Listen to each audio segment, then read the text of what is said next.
আসসালামু আলাইকুম রহমতুল্লাহি ওয়া বারাকাতুহু। সুপ্রিয় শিক্ষার্থী বন্ধুগণ, আমরা কি পড়তেছি? আমরা আজান এবং ইকামাতের মাসাইলগুলো পড়তেছি। তার মধ্যে আজকে পঞ্চম নাম্বার মাসালা। গত মাসালাতে আমরা আজান কিভাবে দেওয়া হয় সেটা পড়লাম। এখন আমরা পড়ব যে মা ইয়াকুলুহু সামিউল আযান ওয়া মা ইয়াদউ বিহি বা'দাহু, অর্থাৎ যখন আজান দেওয়া হবে এরপরে আমরা মুয়াজ্জিনের সাথে কি বলবো যখন শুনবো, এবং শেষে আমরা কি দোয়া পড়বো, এটাই এখানে শেখানো হচ্ছে। তাহলে চলুন, যে এখানে বলা হচ্ছে যে ইউস্তাহাব্বু লিমান সামিআল আযান আন ইয়াকুলা মিসলা মা ইয়াকুলুল মুয়াজ্জিন, অর্থাৎ যে ব্যক্তি আযান শুনবে তার জন্য মুস্তাহাব হলো মুয়াজ্জিন যা বলে সে যেন তাই বলে। অর্থাৎ মুয়াজ্জিন আল্লাহু আকবার বললে আপনি আল্লাহু আকবার, আশহাদু আল্লা ইলাহা ইল্লাল্লাহ, আশহাদু আল্লা ইলাহা ইল্লাল্লাহ। পার্থক্য কোথায় সেটা এই যে আমরা সামনে পাবো। তারপরে বলা হচ্ছে লি হাদিস আবি সাঈদ রাদিয়াল্লাহু আনহু আন্না নবী সাল্লাল্লাহু আলাইহি ওয়াসাল্লাম ক্বালা ইযা সামি'তুমুন নিদাআ ফাকুলু মিসলা মা ইয়াকুলুল মুয়াজ্জিন, অর্থাৎ মুয়াজ্জিন যেটা বলবে সেটাই যে আমরা বলবো। সেটা কোত্থেকে পাইছি? এই হাদিস থেকে। সাঈদ রাদিয়াল্লাহু তাআলা আনহু তিনি বলছেন যে যখন তোমরা নিদা শুনবে, নিদা মানে আযান শুনবে, তখন তোমরা বলবে মিসলা মা ইয়াকুলু, যেমনি ভাবে বলে আল মুয়াজ্জিন, মুয়াজ্জিন যা বলে তোমরাও তা বলবে। ইল্লা ফি হাইয়া আলাতাইন, অর্থাৎ দুইটা হাইয়া আলাল ফালাহ এর সময় ছাড়া আর সব সময় যা বলে তাই বলবে। তাহলে সেটা কি?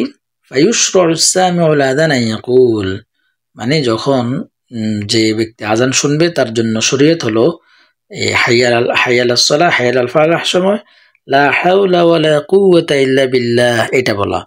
অর্থাৎ যখন আজান হবে তখন আল্লাহু আকবার বললে আমরা আল্লাহু আকবার বলবো, আশহাদু আল্লা ইলাহা ইল্লাল্লাহ বললে আমরা আশহাদু আল্লা ইলাহা ইল্লাল্লাহ বলবো, আশহাদু আন্না মুহাম্মাদুর রাসূলুল্লাহ বললে আশহাদু আন্না মুহাম্মাদুর রাসূলুল্লাহ বলবো।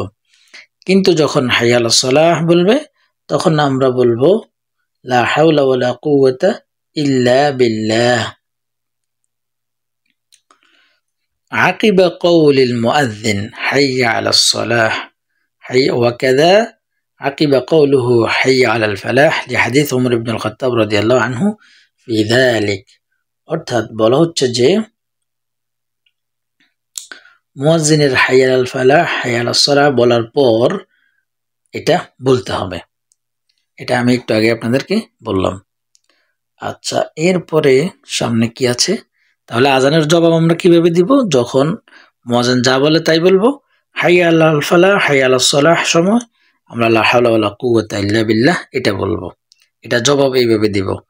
তারপরে বলা হচ্ছে যে ওয়াইদা ক্বালাল মুয়াজ্জিনু ফি সালাতিস সুবহি সালাহ খায়রুম মিনান নাওম ফাইন্নাল মুস্তামি' وإذا قال المؤذن في صلاة الصبح الصلاة خير من النوم فإن المستمع يقول مثله, যে শুনবে, মুস্তামি' মানে যে শুনবে সেও কি বলবে? ইয়াকুলু মিসলাহু, মিসলা মানে সেম, মানে মুয়াজ্জিন যা বলবে সেও তা বলবে। ওয়ালা ইউসান্নু যালিকা ইনদাল ইকামা, তবে ইকামতের সময় এটা না, মানে ইকামতের সময় এটি সুন্নত নয়। তাহলে আমরা যেটা বুঝতে পারলাম সেটা হলো আমরা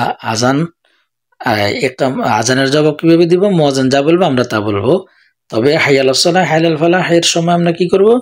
আমরা লা হাওলা ওয়ালা কুওয়াতা ইল্লা বিল্লাহ বলবো।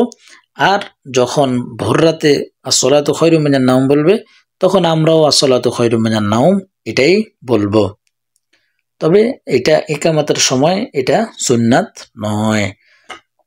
তারপর বলা হচ্ছে সুম্মা ইউসাল্লি আলান নবী সাল্লাল্লাহু আলাইহি সাল্লাম, অর্থাৎ আজান যখন শেষ হবে তখন আমরা নবী সাল্লাল্লাহু আলাইহি সাল্লামের প্রতি কি করব?